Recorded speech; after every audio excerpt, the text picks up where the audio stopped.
अनामिकाभ्यां नमः। नमः शिवाय च ज्योतिष्ठोमात्मने कनिष्ठिकाभ्यां नमः। शिवतराय च सर्वकृत्वात्मने करतलकरपृष्ठाभ्यां नमः। ॐ नमः शम्भवे च अग्निहोत्रात्मने हृदयाय नमः। मयो भवे च दर्शपूर्णमासात्मने शिरसे स्वाहा। नमः शङ्कराय च चातुर्मास्यात्मने शिखायै वषट्। मयस्कराय च निरूढवशुबन्धात्मने कवचाय हुम्। नमः शिवाय च ज्योतिष्ठोमात्मने नेत्रत्रयाय वौषट्। शिवतराय च सर्वक्रत्वात्मने अस्त्राय फट्। भूर्भुवः सुवरोमिति दिग्बन्धः। ध्यानम् शुद्धस्फटिकसङ्काशं शुद्धविद्याप्रदायकं शुद्धं पूर्णं चिदानन्दं सदाशिवमहं भजे। ॐ आपातालनभस्तलान्तभुवनद्ब्रह्माण्डमा विस्फुरत्। ज्योतिस्फाटिकलिङ्गमौलिविलसत् पूर्णेन्दुवान्तामृतैः। अस्तोकाप्लुतमेकमीशमनिशं रुद्रानुवाकाञ्जपन्।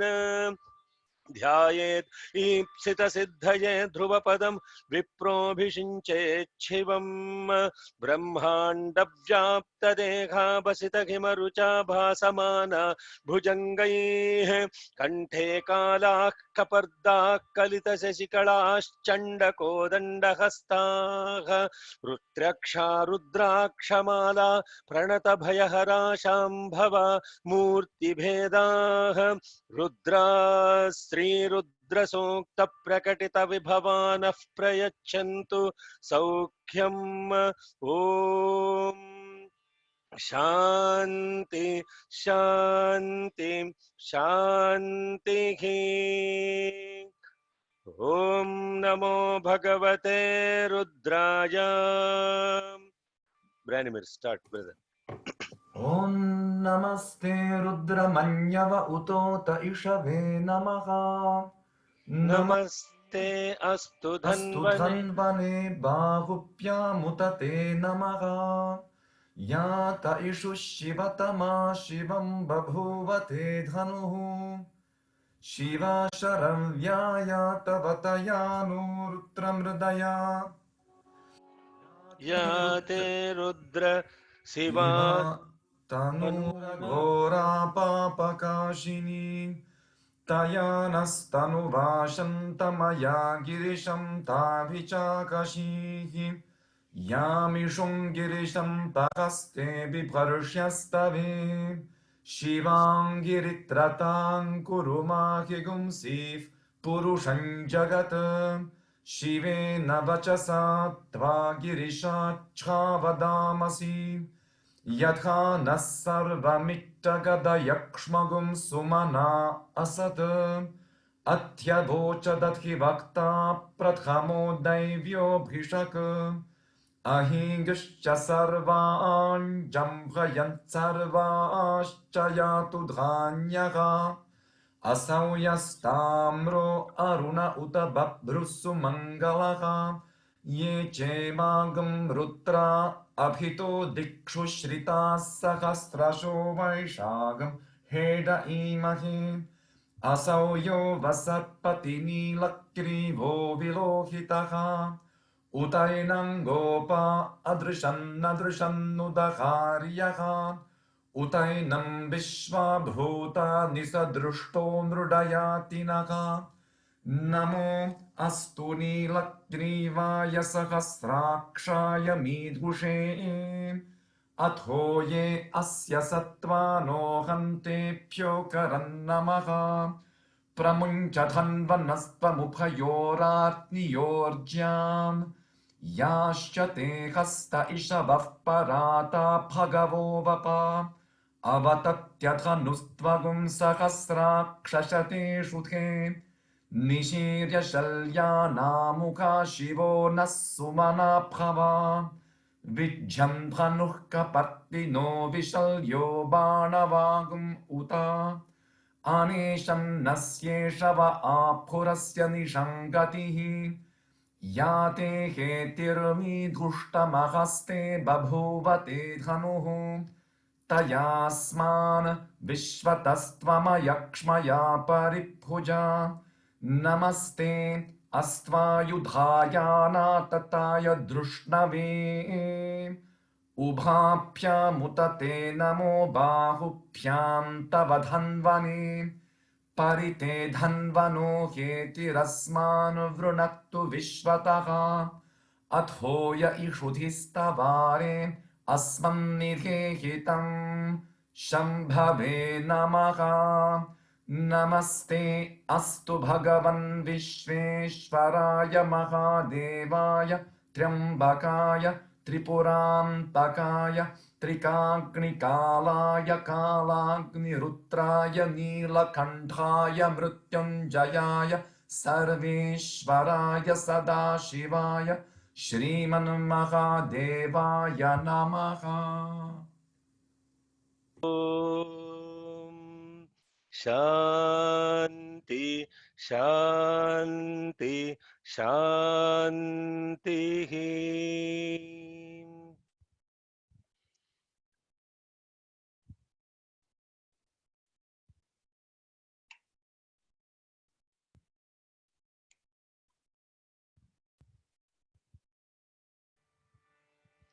Om Sahana Bhavatu Sahanau Bhunaktu Sahaviryam Karavavahai Tejashvinavadhitamastu ma vidvishavahai. Om Shanti Shanti Shanti. Let us all be together. Let us all be nourished together. Let us all work together with great vigor. May our studies shine and illumine our intellects. May we not hate each other. Let there be peace, peace, and peace. Sairam, good morning, good afternoon, good evening to all of you. As I was telling brothers, I think the numbers are dropping because people are really getting overwhelmed with this Rudram thing, I guess. But Swami's will shall prevail.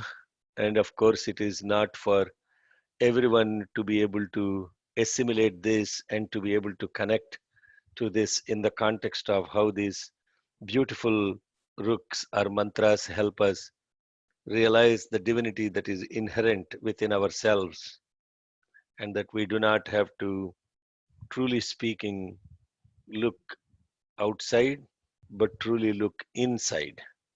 And when we do that, independent of our association with a sect or with a caste or with a gender or with a faith or with a country or with anything that is so called the divisions or the barriers, we shall realize that it is SAI that is present within, same as I, and what is outside is so am I.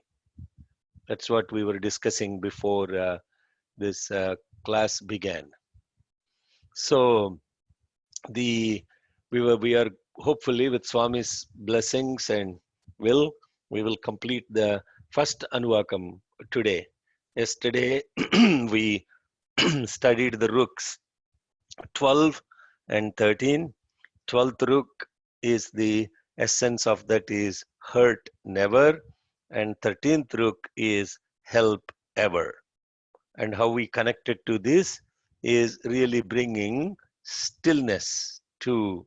Can you please enable screen sharing for me, Usha? Sairam? Not able to share my screen. I think you should be able because yeah, you're not Yes. co-host.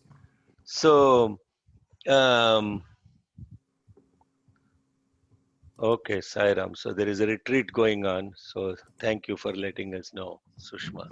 So the context of what we were yeah, it still says host disabled attendee screen sharing. So maybe they should make me a co-host for me to be able to share.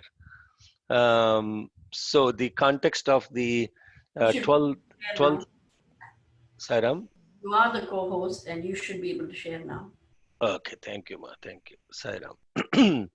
So now we went through yesterday about how we are understanding these rooks is in the context of after the mind's agitations are controlled and its passions are controlled, then we are getting into this stillness of the being.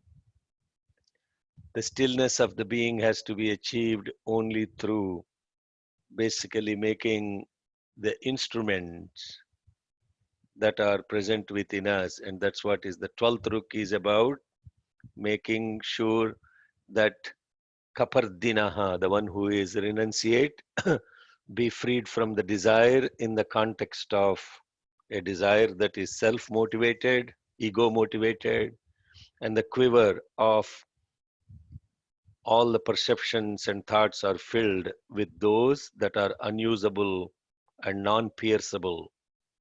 And then the sheath becomes merely a support for the sword, the intellect. Now you see, all these instruments are now, they are still capable, but they are unable to hurt. And now a lot of questions that were asked is that, oh my God, that means what? I become a useless person. No, you don't become a useless person. The instruments are still there. So don't be worried. Don't be worried that you lost something already. That is the biggest problem that we have we're stuck with, is that we always feel that, oh my God, doing spirituality means I have lost my capabilities. No, you haven't lost anything. In fact, you have gained. What you have lost is the ability to hurt. And that ability in the context of these instruments, or we studied in the other rook yesterday, just a very summary of it. Now, with the ability of these faculties that have lost their capability of destruction, the bow untied, the mind without desire, the thought without sharpness, the engaged in self-awareness, and then the sheath simply in self-inquiry, the ever compassionate one, Midushtama, then is completely engaged in self-awareness and inquiry, and uses these faculties for the purpose of externally only for helping the worlds. That is the one that saying Vishwataha Paribhuja Vishwataha Ayakshmayaha, making them that they are helping the worlds. That is the 13th Ruk. Then we go to the 14th Ruk. The 14th Ruk is now how it is chanted. Namaste अस्त्वायुधाय नातताय धृष्णवे उभाभ्यामुतते नमो बाहुभ्यां तव धन्वने. These last three mantras, as I discussed yesterday, the Rishi is Bhagwan, the meter or Chandas is Anushtup, and the deity is also Bhagwan. What are the words in this Ruk? Namaha, Te, Astu, Ayudhaya. When you combine all those three, then it became Namaste Astvayudhaya.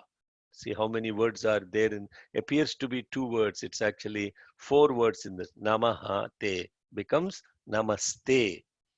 Astvayudhaya, Astu Ayudhaya, Anatataya, Drishnave, Ubabhyam, Uta, Te, Namaha, Bahubhyam, Tava, Dhanvane. Here we are saying, Namaste Astu, salutations to be. Of what? To your Ayudhas, all the weapons. The weapons are Ayudha, or you can also call instruments. salutations to be to all those instruments or weapons of yours, anatataya, that have been set aside, or you can also call them, which is unusable, drishnave, but capable of striking the enemy. Okay, so this is very important. Yesterday, people were asking questions about, oh my God, what happens now? My thought is pierceless, this, and that. No, they're becoming hurtless, but drishnave, they're still capable of deployment. They're still present, but just set aside.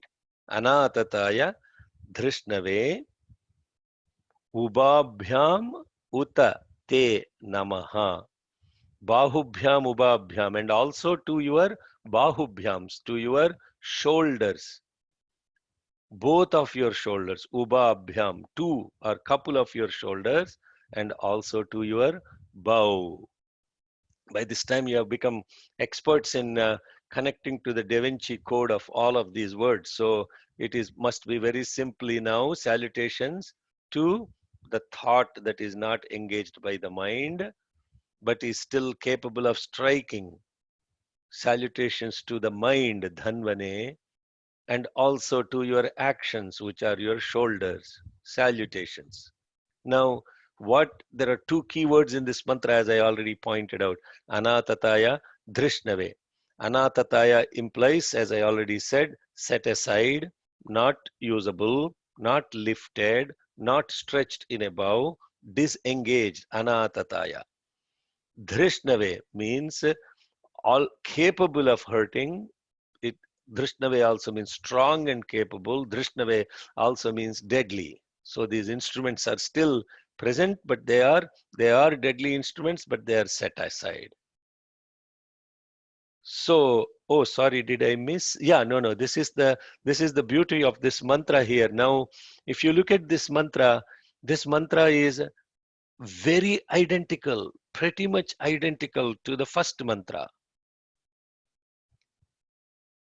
Yes, I hope people are connecting to that.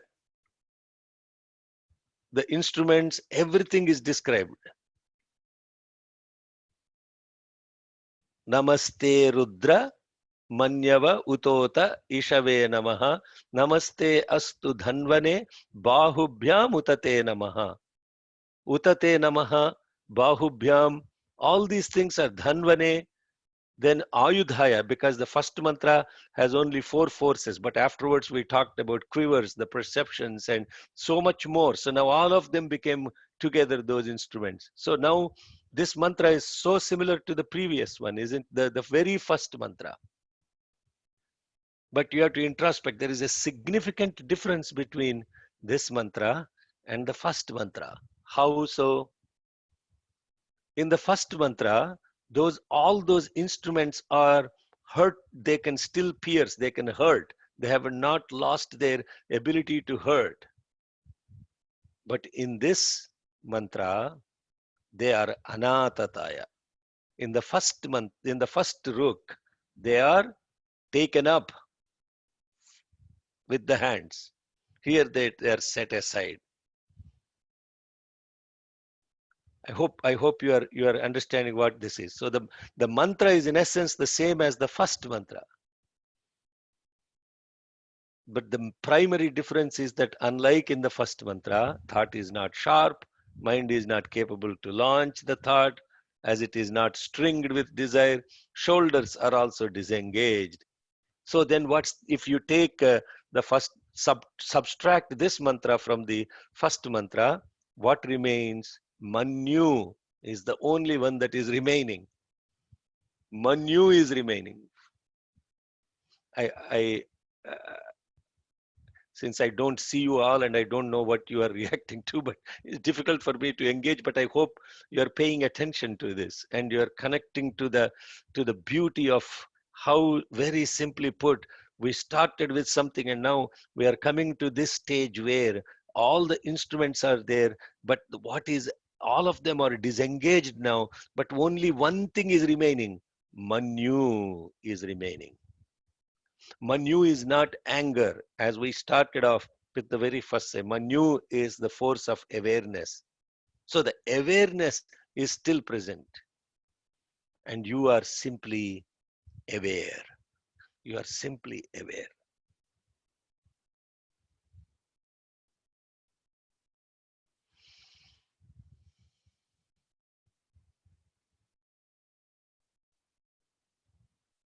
What does it mean? We are simply aware. What happens when we are simply aware?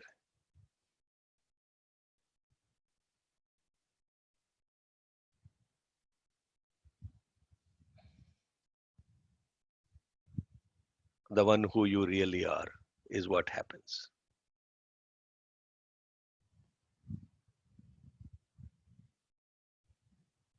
Previously, when we started with, it's all about the one who you think you are. The one who you think you are is that body. The one who you think you are is that emotion. The one who you think you are is about perceptions. The others who you think you are is the perception.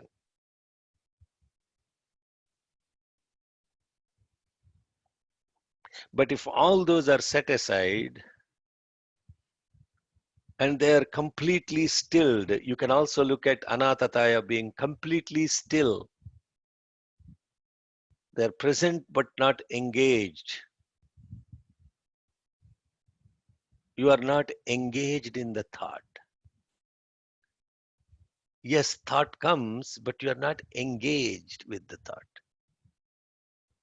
When you get engaged with the thought, then it becomes the action. Or when you get engaged with the thought, you are carried away, as we call it in English. You get carried away by the thought.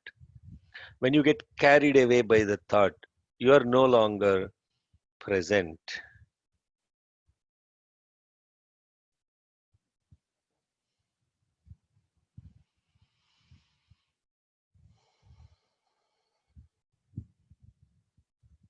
So when you are silenced, these other things, now don't look at silencing as some effort you have to put. Yeah. That is the other thing. Oh, I have to silence. No, it's not that you have to silence. If you understand how we are connecting to this is, don't think that no, I have to silence my thought. No, just don't get carried away by the thought. You don't need to silence it. Not really getting carried away by the thought in itself is silencing. As we slowly become watchful of the thought,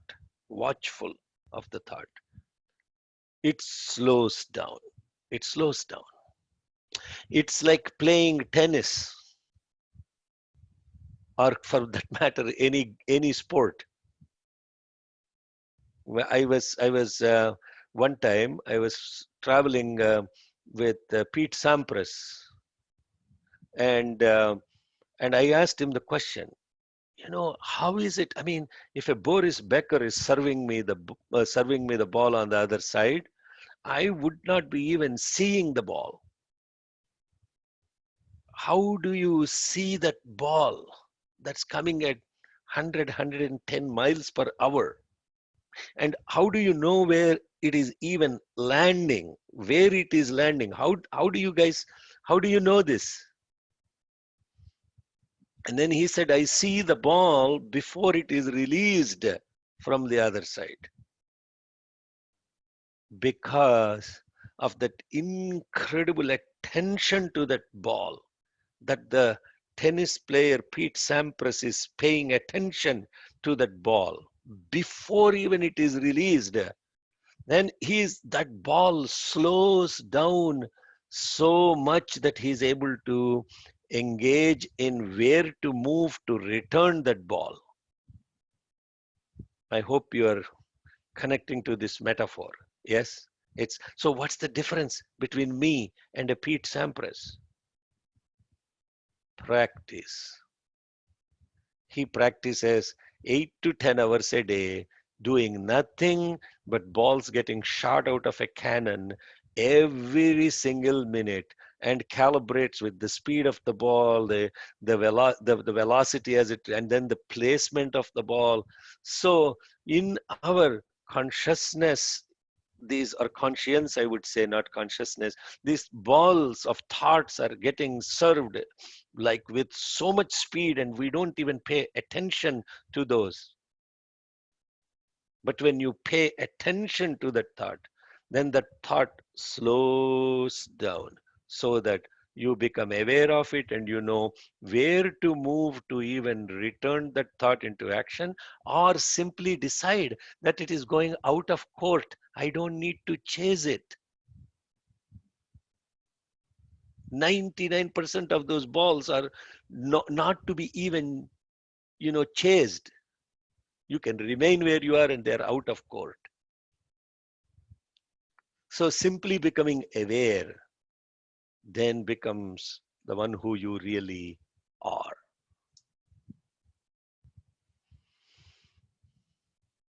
Then we come to this beautiful 15th Ruk, which is now chanted as Parite dhanvano hetirasman prunaktu vishwataha atho yayishudhe stavare asmal nidhehi tam.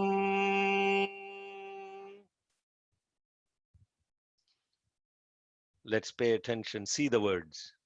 Pari te dhanvanaha hetihi asman vrunaktu vishwataha atho yaha ishu dhihi tava are asmat nidhehi tam.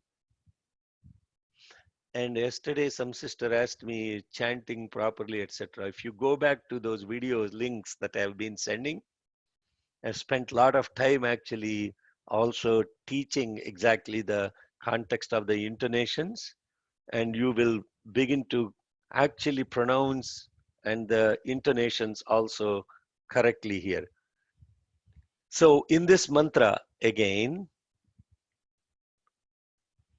we are saying Pari te dhanvanaha hetihi. Dhanvanaha. Dhanva is bow. Heti are the weapons. Te dhanvanaha hetihi. Parivrunaktu asman vishwataha. Your bow and your weapons, may they not touch. Parivrunaktu. May they go around and not fall or not inflict anything related to our worlds.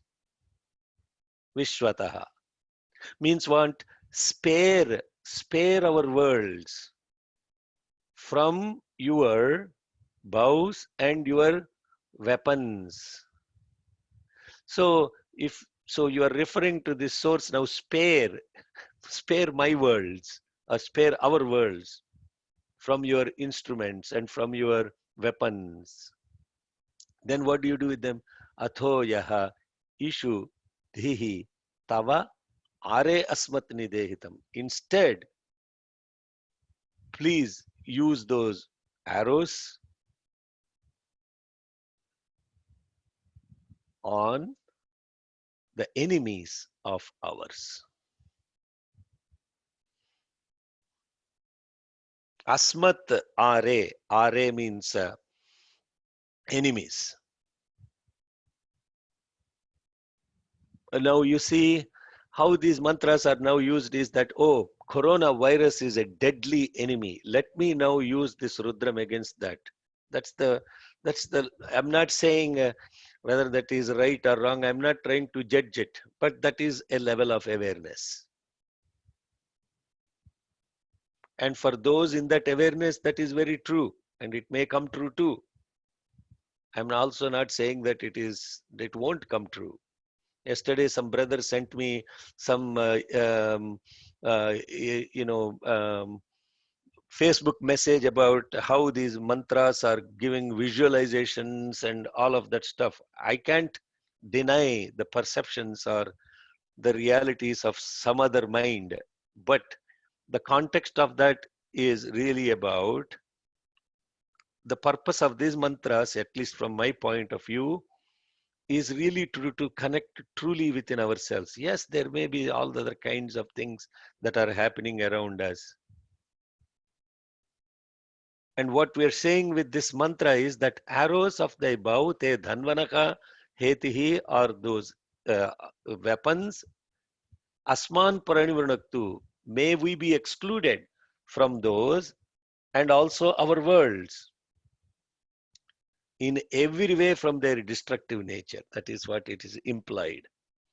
And that quiver of thine, which is the athoyaha ishu dhihi tava, that quiver of yours that is full of those arrows, please keep them far away. RA means far away, also direct towards our enemies from us. Confusion, no? After all this, why are we now talking at the end of this 15th Ruk about enemies and all of that stuff? Yeah, very interesting perspective. You should watch the video that I've explained a lot more detailed about explanation about this.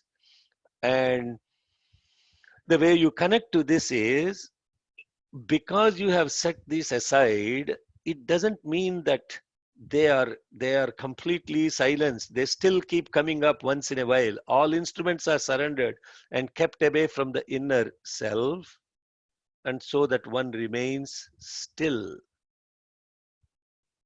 So in this stillness, you can clearly see the self in your own inside, but also others. But what we are trying to say here is that all these faculties that you have, may they be still and spare us of our own inner awareness. Let it not, some sister sent about, about how we create our own worlds within ourselves. All these perceptual worlds, so many different worlds, brothers and sisters, so many different worlds. And you are thinking, what is he talking about? Yeah, just take some people I know are present at least in 15 to 20 WhatsApp groups. And each group, WhatsApp group, is their own world. There is a world of family WhatsApp group. There is a world of work group, friends WhatsApp group. There is another one related to my church group WhatsApp friends, my environment buddy WhatsApp groups, my this group, my that group. How many worlds you are living in now? And constantly connecting to each of these worlds, and each of it is like a bubble. Yeah, if you really think about that, each of it is a bubble of world, and you live in this world with connected to that group. And then you say, I'm bored with these guys. Now let's go to next to this. Is a constant engagement of these inner faculties.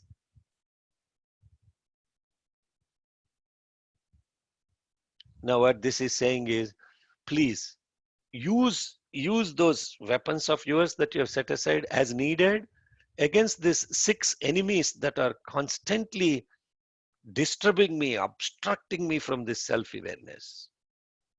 Use it against them. And you may be wondering, why are these guys enemies are popping up? Because it's very simple, right? And as I was saying, it all begins with this one thing called the desire. The desire. I have to make some money. And then in the context of that desire, then I have this resolve, or this thing called the krodha. By whatever means I have to earn a lot of money. Then, oh, this is not enough. What I earned is not just enough for me. I have to earn more so that I can leave enough for my next generation, their generations, etc. That is greed now. I have to earn more money. Oh, I earned so much money now that somehow I have to protect it. No, attachment. I have to protect that money. And then once I get into this protection of my money, then what is it? I am the richest, I can do anything I want. The mother, the arrogance sets in. And then what happens? Oh, I compare myself to some Ambani or some other guy, no? How come I don't have that much money as Ambani? And therefore jealousy sets in. So all these faculties are now completely, they're no longer. Then we're saying, please use your instruments only whenever these enemies are rising and disturbing or inflicting my self-awareness. Use it against those, but spare my self-awareness.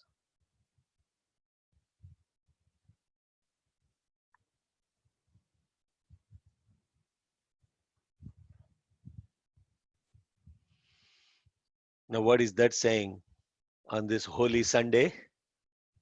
That 15th Rik is saying, be still, continue to be still. And when you continue to be still, what will you know? The knowing is the awareness. When those instruments continue to be still and spare your knowing or the awareness, and what is that awareness? That awareness is that I am God. If there is any other thing that is coming between this and that, may those be destroyed. May that awareness that I am God is protected. Now, don't interpret this word as what Jesus said as be still. That is the Psalm 46:10. Be still and know that I am God. Doesn't really mean that I am is referring to the I as in the ego self that has identification with this body, identification with its nature, etc. It is none of that. That what we are talking about is that tat tvam asi, that I am God. Tattvamasi, that I am is God. That I am awareness is God. And that knowing the I am is the most important self-awareness. And that awareness of myself is what is attained through 100% complete stillness of my faculties. Bhagavan Ramana's Maha Mantra for people that approached him, give a mantra, Chumma iru, be silent. Chumma iru. Chumma iru is the Maha Mantra. How is that attained? Parite dhanvanaha, hetihi asman vrunaktu vishwataha, atho yaha ishudhihi tavare asmat nidhehi tam.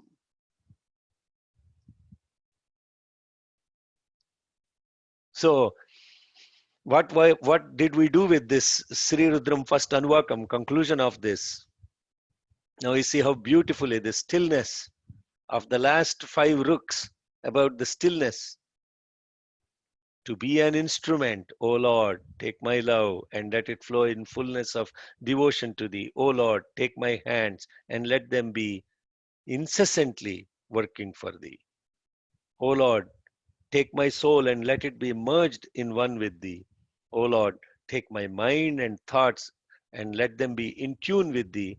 O Lord, take my everything and let me be an instrument to work for thee. And still there is a duality of me and all of that. Then there is this perception of who others think who you are. And then once you blunt those perceptions, they're present, but you have blunted them. And then you take all those, put in your quiver, that asking yourself to go inside. You lost the ability to use them externally to hurt others. And the help ever is about going inside to help yourself, not others. Help yourself first. Then you will be completely still to know who you really are, and that be still, know that I am is God.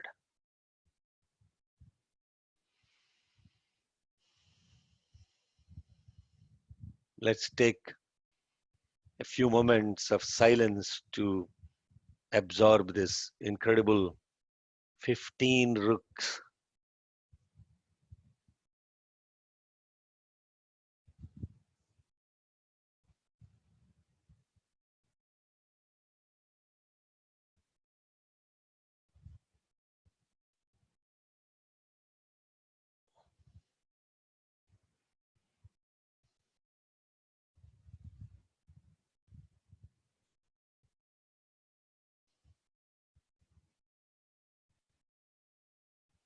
Yes, 5 minutes. Any questions, comments, sharing? You can show your video and ask, or you can type it in the chat box. Brother has opened it up. Sairam Prasad from Jersey City. Chadalawada. Chepu. Chaturvedula. Chaturvedula. Okay. Okay. Chaturvedula means the guy who knows all the 4 Vedas. What is your question? I only know the names right now, so please. Okay. So my question is, are all perceptions necessarily evil? Because sometimes you need to have the ability to perceive something bad that is coming at you and avoid. Very much like, Pete Sampras has to perceive the ball and make a judgment call whether to hit it or it's going out, just leave it. Did I ever say in any of this that anything is bad? You did not, but Okay. Okay. but if we blunt all our perceptions Uh-huh. and not use them, how do we avoid the bad things that might come towards us? Yes. So the blunt in the context of this is this. So you can, instead of living, let me use another metaphor. Instead of living with images that you have created from these perceptions and living in the world of these images that you have created with perceptions, blur the image. The image is not what you need to carry. Okay. Then what happens? My God, the next time you see a person, you are present to the person. You are not present to the image created by that person. So you are present to the problem, to address the problem, but you don't address the problem with the image created by the person in your background with that perception. Is that helping? Yeah, I think that's a very, very good way to look at it. Sometimes at work, we tend to respond to people based on our impression of that person, but we don't focus on the problem. Yeah, not only work. I listen to my wife before she speaks. My wife is nodding right now. Yeah. So what have you done with your own wife? You created an image of your wife or a husband or a mother-in-law or a father-in-law or a brother-in-law or somebody, and you carry that image of that person rather than looking at what that person is saying in that moment and addressing the problem, the issue. These faculties are not, they're silent. It doesn't mean that they're useless. I kept on saying that, right? I kept on saying that so many times. So the intent of self-awareness is not about these faculties are dead. They're useless, because that in itself is a scary feeling. Oh my God, what happens to me now with all my faculties are dead, or they have not lost their ability, anatataya, still drishnave. That's true. Yeah. Thank you very much. By the way, thank you for. I'm delighted that you mentioned Pete Sampras. He's my all-time favorite. I hope. Oh, okay. So he that image came into being because of you. Okay, that's good. Thank you. Yes, Sandhya, you had a question. No, it's actually an interesting, it's a comment, and it was interesting for me because I think I read it in Tapovanam, I'm not certain. Swami talks about how we can actually make use of these Arishadvargas. He says, turn the jealousy, saying, Swami, I want you, where are you? Show that anger towards me and say, why haven't you appeared before me?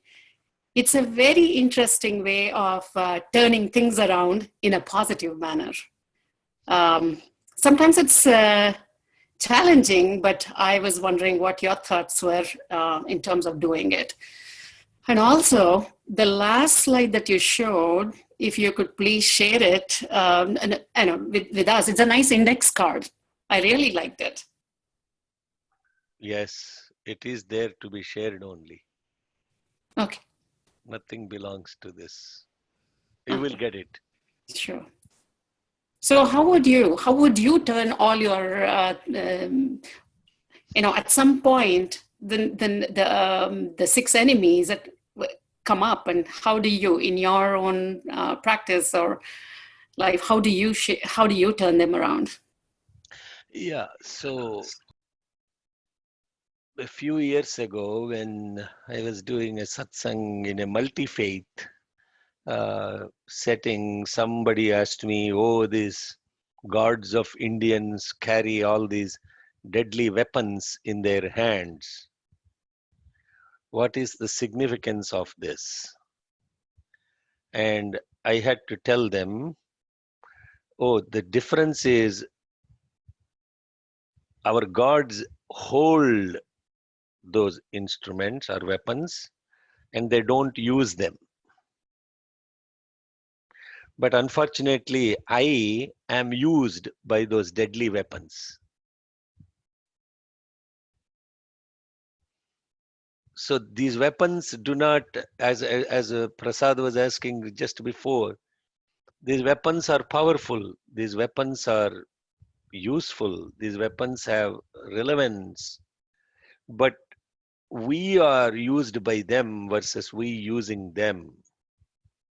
So in the example that Swami gave very beautifully in Tapovanam, if you use the instrument, still what he's saying there is use that instrument to get closer to God. So who is he asking to use? You, me, you. But do we have the awareness that there is this instrument that I have to use versus being used by the instrument? That is the very first step. Like very beautiful Swami's example, he was in Darshan one time and he was talking very sternly at a student, etc. And there was a person next to him that asked the question, Swami, did you get angry at that boy? Then he said, I don't get angry, Bangaru. I use anger to correct my child. He's using anger to correct the child. He doesn't get angry. That means he is not consumed by anger. But in our case, it's very different. We are consumed by anger. We don't use anger to correct someone. Yes. Yes. So is I think Kumar's question is, our comment is also addressed. Yes, these are instruments. It doesn't mean that you have to use to punish others. Use them for your own self transformation and protection. Defensive. I think I already told the story of the monk walking amongst the boys, a monk walking amongst the boys. But if you don't know that story, that's another one. I didn't ask you to, he tells the cobra, I didn't ask you to hurt the boys, but I never told you not to hiss. I did not ask you not to hiss, but I only told them not to hurt.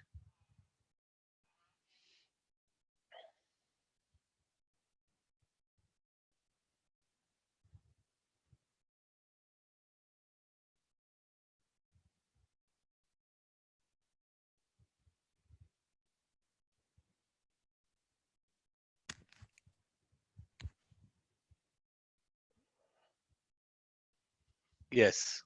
Any other questions or comments? Yeah, um, Sai I'm Shikadara. from Narwak Science Center. I feel that Sairam Kusma, Sushma was before you. So Sure. sorry, apologies. Can you hold on 1 second? Yes, Sushma, go ahead. Sairam.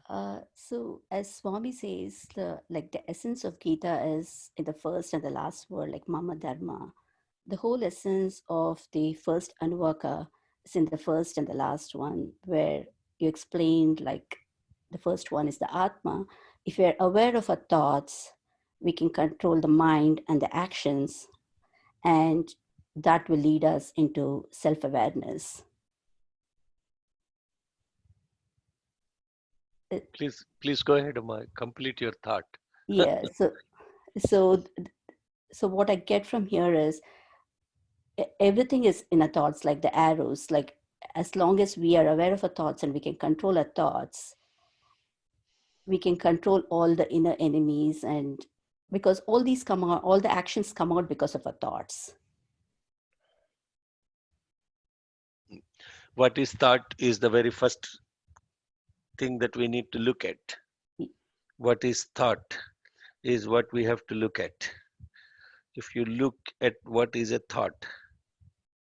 thought for me is consciousness associated with an object or an emotion.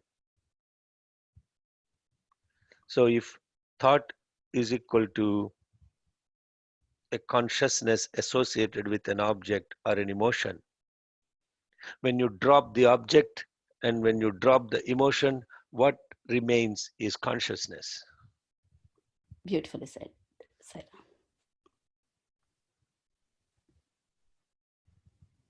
That is the very simplest way a thought comes. This thought has some object associated with it or some emotion associated with it. And that's why in this beautiful ruks that we're talking about, dropping those emotions will immediately, that emotion is what I was telling Prasad, that emotion is associated with some image created by that object. And then once you take away that emotion associated with that image, then you look at that other thing for what it is and not because of what it is perceived as an emotion or a object. Thank you, Saira. It's beautiful. And Arun has written a very nice paragraph there. I'm not going to read all of it, but you can maybe Brother Branimir or Vusha, if there is a way to actually excerpt those comments that people are making, that would be fine too, and we can compile and share them. I don't want to lose the sharing of others as well. For me, the You three. can, you can actually save the chat, on the chat box. Okay. There are Okay. three dots. If you click Okay. on that, you'll be able to save it to your computer. Okay, Sairam, if somebody can help, because I don't pay attention to the chat. Okay, I'll save it. You know my problem now. So, No problem. Before, yes. So there are other practical ways Bhagavan has very beautifully elaborated in his discourses. Very simple but yet very powerful ways of dissociating from these emotions that arise as in anger and that take us away from our awareness. Yes. This is another beautiful topic. I wouldn't want to get into it right now. This is also the inner Ramayana that happens within us. And Bhagavan has explained what this inner Ramayana is. Who is this Sita? Who is stealing away? The 10 heads that are stealing away this awareness called Sita. Now, I'll put it in a very simple practice, because many of you know what Rama's story is, and we are all doing all these parayanas of Ramayanas. But actually, if you really connect to that inner Ramayana, there is this awareness within us called Sita, which is intimately connected with this beautiful existence called Sat, called Rama. And this Sat and Chit, The Sat and Chit are always constantly together. They are one part and parcel of the same thing, the Shiva and the Shakti, the kinetic and the potential. How many different ways you want to call it? They are not two, but they are essentially one. But when this awareness is stolen away by these things, the 10-headed fellow called anger, then there is the desire, the anger, all the 10 heads, you know what the 10 heads are. Then that is taken away, stolen away by, then this, in order to reunite this Sat and Chit, then you need to be present and be aware of your own breath. And that breath is what is called Hanuman. And then that breath reconnects these two and brings you happiness or bliss. And therefore, this is the essence of this inner Ramayana that is constantly happening.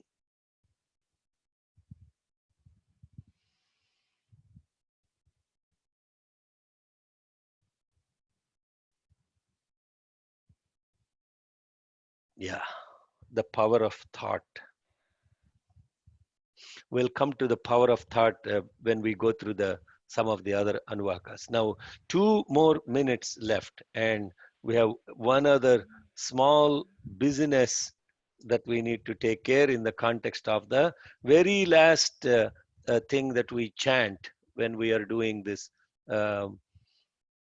prayer or Rudram is Shambhave Namaha. Shambhave Namaha. Am I sharing my screen? Yes, I believe I am. Okay. Now, this is what we have connected to. If we look at this image is, now I don't want you to carry this image with you, but this is just to understand in the context of what has happened, is that the source now is perfectly reflected when the purity, the integrity, the emotions and the stillness, clarity is what is now giving this reflection and the source in unison. And then what happens? We chant this. With the purity of the body, the clarity of mind from emotion, and the stillness of the being, the source is now and born in the reflection. And then we say, Sham Bhave Namaha. Sham is now this beautiful peace or auspiciousness or positivity, or the source. Bhave is born in its complete clarity within this reflection. Shambhave Namaha. Then we say, what do we say? Then we are saying Namaste Astu. Namaste Astu Bhagavan Vishveshwaraya Mahadevaya Trayambakaya Tripurantakaya Trikagnikalaya Kalagnirudraya Nilakantaya Mrityunjayaya Sarveshwaraya Sadasivaya Sriman Mahadevaya Namaha.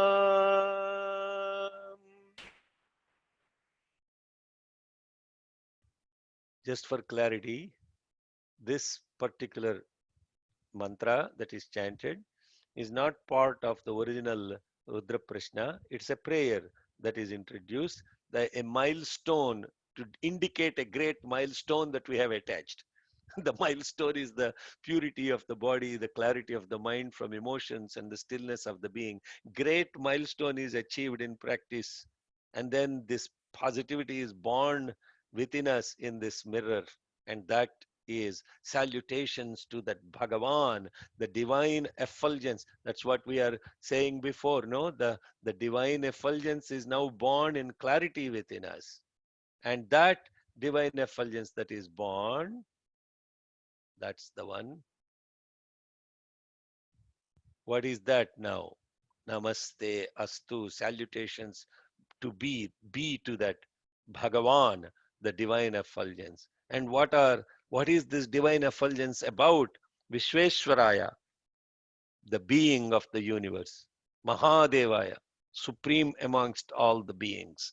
Triambakaya, the three, beyond the three states of time, of existence, and all those things. I'm giving you the meaning of what it is from the point of view of non-religious connotation.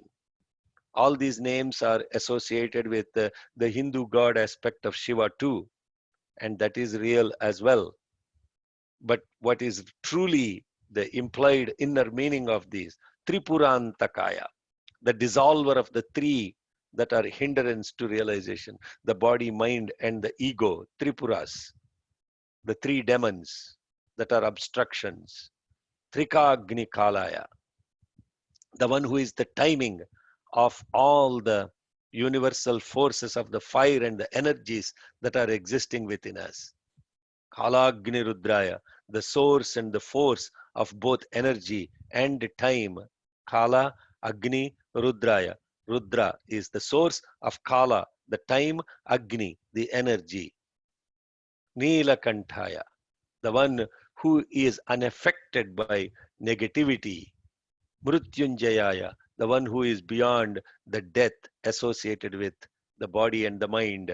Mrityu Jaya, conqueror of those. Sarveshwaraya, the enabler of all the beings. Sada Shivaya, always and almost every time, ever positive, now and forever. Shriman Mahadevaya Namaha. Sri Man, Man means mind, Sri means auspiciousness, the one who actually bestows a good mind. How is it bestowed? Mahadevaya Namaha. Namaha. Namaha. This is not the reflection. All the above 11 are associated with the source, and all these 11 are now reflected in the source in perfection. But reflection is nothing to do with that there is no relationship between the reflection and the source. It is only a reflection because the source exists even without the reflection. I'm saying a lot. I'm saying a lot, but I'm hoping that you are also seeing what is being said. And you can listen to the full aspect of what these are on that video, the 11 forces of the source. I will say, if you all can spare, please, 5 more minutes with me. I will conclude how this beautiful first Anuvaka of Sri Rudram is not only just for chanting, but it is practiced in so many different ways, so that there is constant connectivity with this, are reminders from these beautiful mantras coming from this Rudram. And that is done through ritual as well. If you take the spirit behind all these mantras and you associate them with a ritual, that spirit and the ritual together becomes spiritual. A lot of people poo-poo what is ritual. Don't, and again, that is, it is all unnecessary and all of this stuff. No, it is not that ritual by itself is bad, but not connecting to the spirit behind the ritual is what is most important. Simply saying ritual doesn't help. Doing the ritual doesn't help.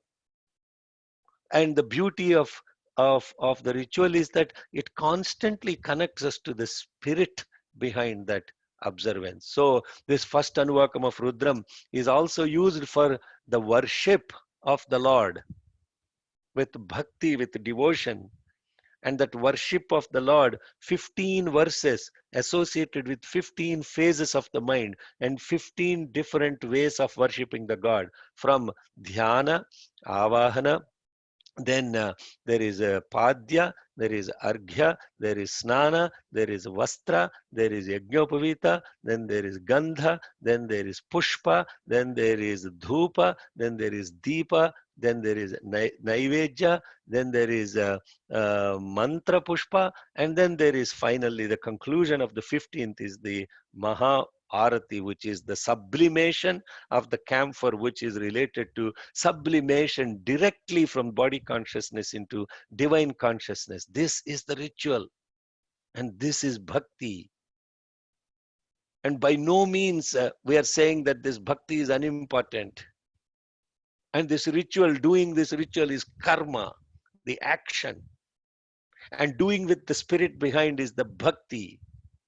But to be constantly connected while doing both in action and in offering to the spirit behind is jnana. So with the very first Anuvakam of Sri Rudram, you can get all the three. And therefore it is prescribed even to realized souls to offer this. And here I have given it. The first 5 mantras is invocation, offering a seat, washing the feet, washing the hands, offering the water, bathing. Those are the first 5 associated with body. Then there is putting the cloth, the protection. And that is the adhyavochadadhivakta, the protection from fear. Then offering the sacred thread, so the upavitam, the snanam is washing away the fear. Then there is, so you can, I will give all these things are related to first 15 mantras is about this bhakti. So Sri Rudram is practiced for bhakti. Practicing the inner values of this is karma. Realizing the Supreme Self is jnana. And hence, first Anuvakam of Rudram is work, worship, wisdom, karma, bhakti, jnana.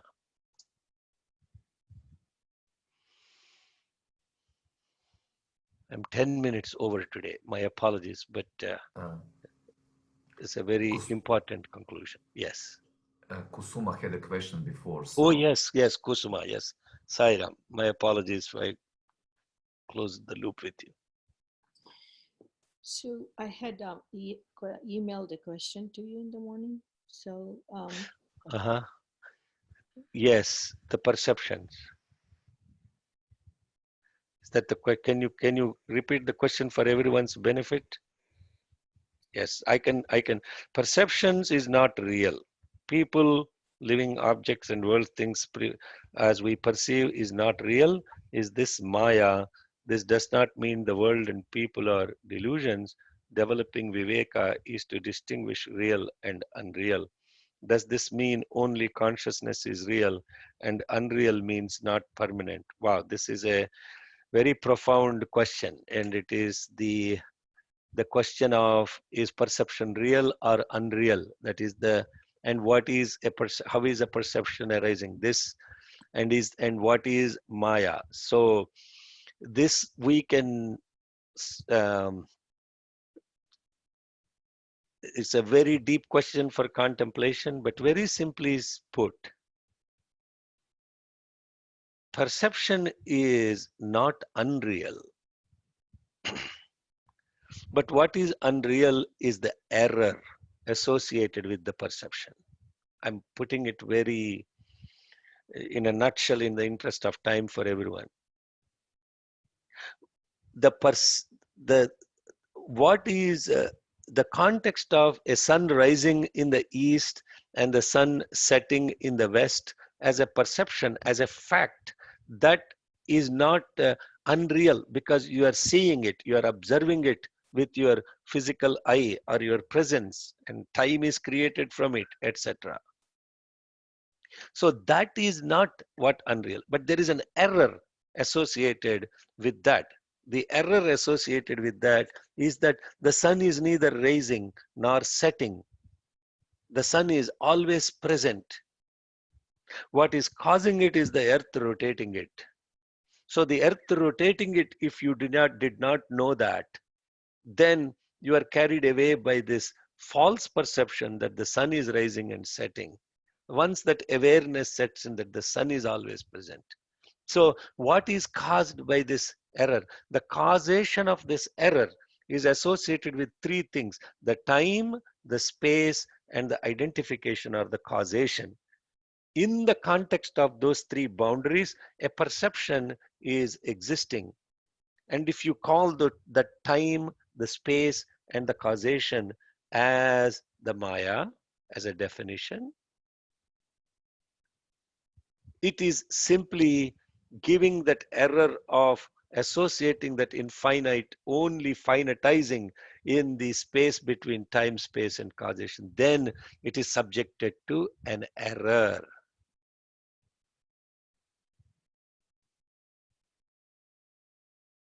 I hope that is making sense. Yes.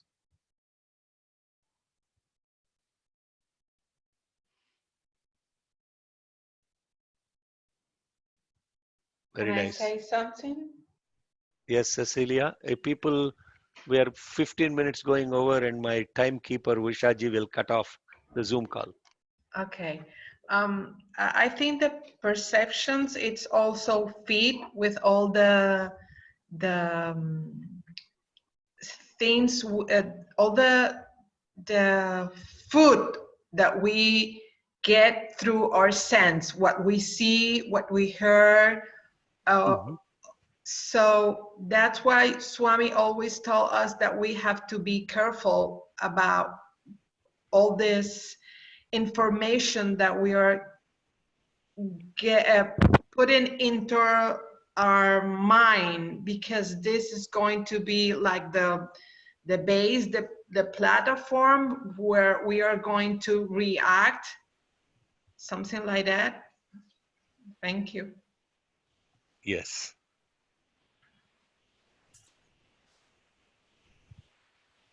So then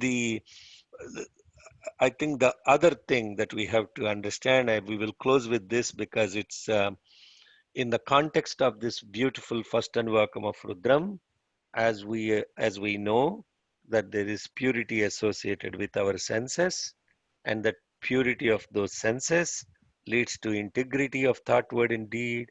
And then we don't carry ourselves with emotions, which is causing the wavering, the attachment, the passion, and the what is called agitation. This is what we are studying in study circle right now. Yesterday only we were talking about this.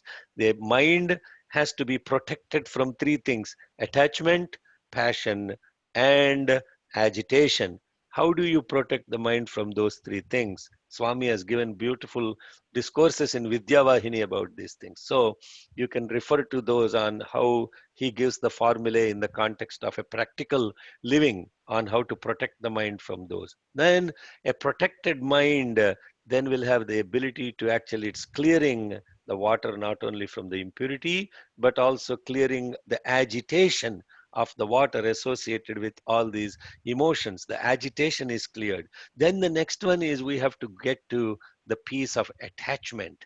And that piece of attachment in this last mantras that we just talked about stillness, is about detachment of these instruments and in that awareness. And then the biggest trap, I will tell you, don't think that this consciousness that we're talking, then the source is an object of perception. It is not an object of perception. Awareness is not an object of perception. Awareness is. I am is not an object of perception. The moment you objectify it, then you give an experience around it. Like my brother, one brother from Croatia was sending me emails about visualizations and all these experiences of visualization, etc. Yes, they may be happening. That's his perception. But at the end of the day, that visualizations is the drama created by the mind. And that drama, when you drop the D, then Rama remains. That's all I want to say.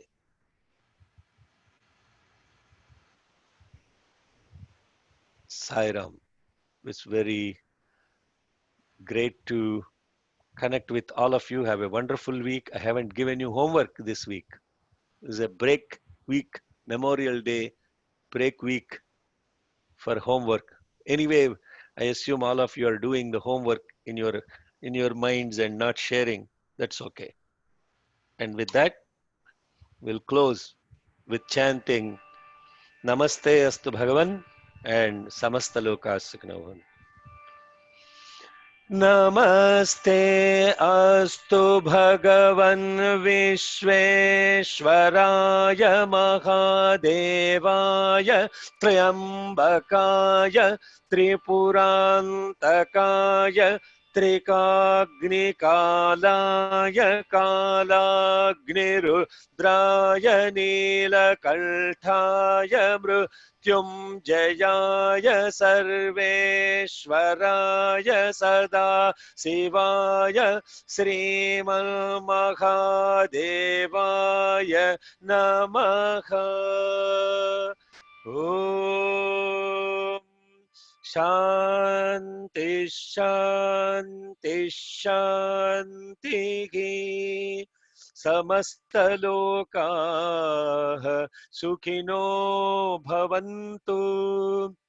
समस्तलोकाः सुखिनो भवन्तु।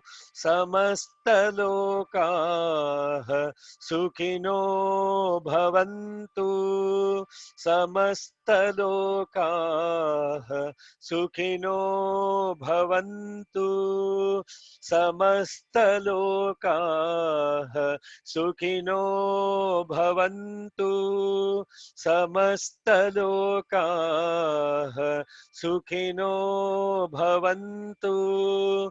समस्तलोकाः सुखिनो भवन्तु।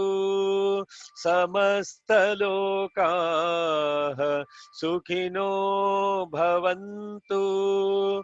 समस्तलोकाः सुखिनो भवन्तु। ॐ शान्ति शान्ति शान्तिः। जय Sai Ram. Sai Ram. Sai Ram.